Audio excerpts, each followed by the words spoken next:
আসসালামু আলাইকুম সুপ্রিয় শিক্ষার্থীবৃন্দ, জাহিদস লার্নিং হাবের পক্ষ থেকে তোমাদের সবাইকে স্বাগতম। সপ্তম শ্রেণীর ইতিহাস ও সামাজিক বিজ্ঞানের শ্রেণীর কাজ সমাধানে আজ আমরা অ্যাসাইনমেন্ট নম্বর 4 নিয়ে আলোচনা করব, যেখানে পাঠ্য বইয়ের আলোকে প্রচলিত বিভিন্ন সামাজিক রীতিনীতি চিহ্নিত করে ছকে লিপিবদ্ধ করতে বলা হয়েছে। প্রিয় শিক্ষার্থী, তোমাদের অবগতির জন্য জানানো যাচ্ছে যে জাহিদস লার্নিং হাবে তোমরা তোমাদের কাঙ্ক্ষিত সকল বিষয়ের অ্যাসাইনমেন্ট পেতে চলেছ এবং অলরেডি আমরা অনেকগুলো ক্লাস আপলোড করে দিয়েছি। তোমার কাঙ্ক্ষিত ক্লাসটি খুঁজে পেতে আমাদের চ্যানেলটি ভিজিট করতে পারো এবং যে ক্লাসটি তোমরা এখনও পাওনি কিংবা তোমাদের প্রয়োজন সেই ক্লাসটি সম্পর্কে আমাদের জানাতে এই ভিডিওর ডেসক্রিপশন বক্স থেকে ফেসবুক গ্রুপ এবং পেজের মাধ্যমে আমাদের সাথে যোগাযোগ করতে পারো। তাহলে আমরা সেই বিষয়টি নিয়ে খুব শীঘ্রই ভিডিও ক্লাস দিয়ে দেব।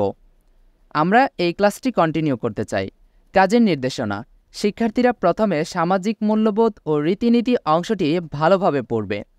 পরিবার, আত্মীয় স্বজন ও প্রতিবেশীদের সাথে কথা বলবে।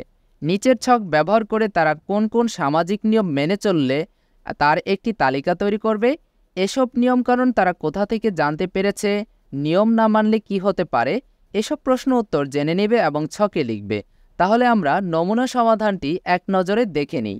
প্রথমে আমরা হাতের বাম দিক থেকে ক্রম দেখতে পাচ্ছি, তারপর যথাক্রমে সামাজিক নিয়মের তালিকা, নিয়ম পালনের কথা, কোথায় কে বলে দিয়েছে, কোথা থেকে জেনেছেন, এই নিয়ম না পালন করলে কি হতে পারে। 1.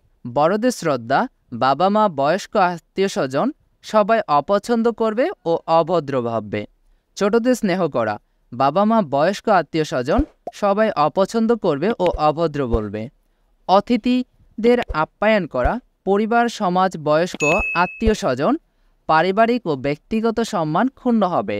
পহেলা বৈশাখ পালন করা, সাংস্কৃতিক ঐতিহ্য, সাংস্কৃতিক অবমাননা ও সংস্কৃতি বিলুপ্ত হতে পারে। বিয়েতে মালা বদল করা, ধর্ম, সমাজ, আনুষ্ঠানিকতার অপরিপূর্ণতা। জন্মদিন পালন করা, পরিবার, আত্মীয় স্বজন, বন্ধুবান্ধব, সমাজে প্রচলিত রীতিনীতির বিরুদ্ধে আচরণ। শহীদ মিনারে শ্রদ্ধা নিবেদন করা, ইতিহাস, সমাজ, ঐতিহ্য, ভাষা শহীদদের সম্মান করা, অসম্মান করা ও রাষ্ট্রীয় নিয়ম লঙ্ঘিত হবে। তালিকাটি উপস্থাপন শেষে বোঝা গেল অধিকাংশ মানুষ সামাজিক নিয়মকানুনগুলো জেনেছে তাদের পরিবার, পাড়াপড়শি এবং বয়স্ক ব্যক্তিদের কাছ থেকে। সবাই জানে এসব নিয়মকানুন মেনে অপছন্দ করে, এসব নিয়মকানুন না মানলে অপছন্দ করে, না মেনে চললে আইন কোনো শাস্তি দেয় না, কিন্তু সমাজের অধিকাংশ মানুষ এসব নিয়ম না মানা মানুষদের ঘৃণা করে। সুপ্রিয় শিক্ষার্থীবৃন্দ, সম্পূর্ণ ভিডিও ক্লাসটি মনোযোগ সহকারে দেখার জন্য অসংখ্য ধন্যবাদ।